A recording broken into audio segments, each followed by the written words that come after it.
And we are the coalition, loud and proud, outrage porn-free, civilly disobedient media. We're out here, well, what I call the Paris of Northwest Rhode Island, Chepachet. And at an outstanding event for none other than Minority Leader, newly minted, freshly minted, head honcho, Minority Leader Mike Chippendale. Of course, you can imagine we run into Republican royalty out here in the woods. Joining us is, host of the Coalition Radio Network show, Chaz Calenda Law. Chaz Calenda. Chaz, first of all, how's the campaign going? Going excellent. Had a wonderful July. Had a few events at Brood Awakenings. Dave Levesque was a wonderful host for us.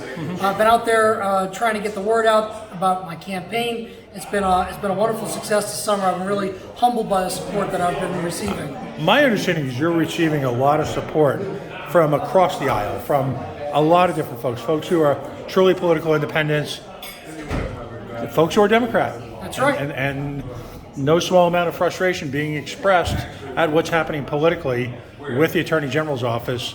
And then, of course, you are one of the, by our own acknowledgement, because we are one of the stars of the Republican Party in terms of at the statewide level. What if there's one or two single emotions or issues that are raised by folks, particularly as something as provocative as the Attorney General's office, what is it? It's been the overt politicalness that's been injected into the law enforcement process.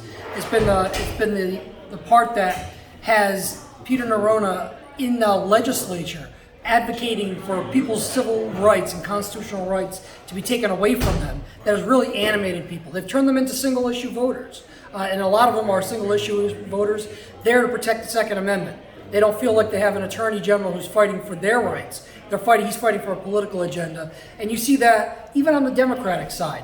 I've had more Democrats come up to me and tell me that does not represent what they believe in.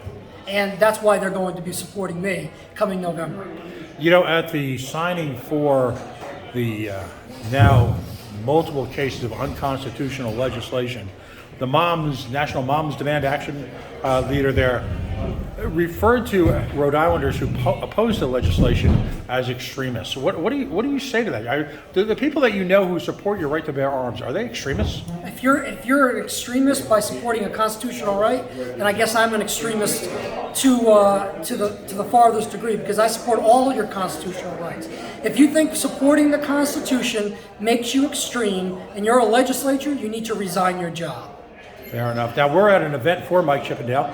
Mike has, in the wake of the decision by Blake Filippi not to run again, Mike has risen to the level of minority leader. How important is it going to be for you to understand that you've got a minority leader? Again, full disclosure, Mike's a friend of mine. And I have friends on both sides of the aisle. But to me, Mike, one of his many strengths is he firmly grasps and understands individual rights. How much easier is your life going to be as an Attorney General, understanding that the minority leader at least understands the boundaries between the politicization of people's rights and actually maintaining them? Well, I'm glad to see that Leader Chippendale understands those things. I've known that for a long time. And the reality is that the Democrats are still going to have a majority in the General Assembly, and we're going to have to make sure that they understand it just as well as Leader Chippendale does, and just as well as someone like I do. The good thing about it is if I become Attorney General, I get to force them to recognize that the Constitution is not a suggestion, the Constitution is not a recommendation, the Constitution is the law of the land, and that's my job to uphold no matter what their opinions are. I heard earlier today on WPRO someone complaining that law, what's the term I'm looking for? That approved law, in place law, what you guys refer to it as, this notion that once law has been passed or once a court decision has been made, that is locked and loaded forever. Stare decisis, are you getting at? Yes. How many times in American history has laws been passed that are grotesquely unconstitutional, grotesquely inhuman, and ultimately had courts overthrow them? Isn't it, in fact, the nature or the notion and the importance of a court to overthrow and turn away laws that are non-constitutional, regardless of your individual opinion of them. Well, that's literally the entire role of the court. That the judiciary, the third branch of government, is to make sure that any laws passed by either a state or the federal government are consistent with the Constitution of that state or the federal government. Ultimately, the United States Constitution trumps all, but it is literally the job of the court to make sure that any laws that are repugnant to the Constitution are declared null and void and unenforceable. Right. And the notion that the federal branch of government can invent areas of responsibility, and I'm using that term loosely, we could also call it areas of control. Aren't all rights reserved to the states unless they are enumerated to the federal government? Yes, that is absolutely correct. I believe, is that the 10th Amendment? Something like that. All rights are reserved to the state unless they are specifically given to the federal government through the Constitution.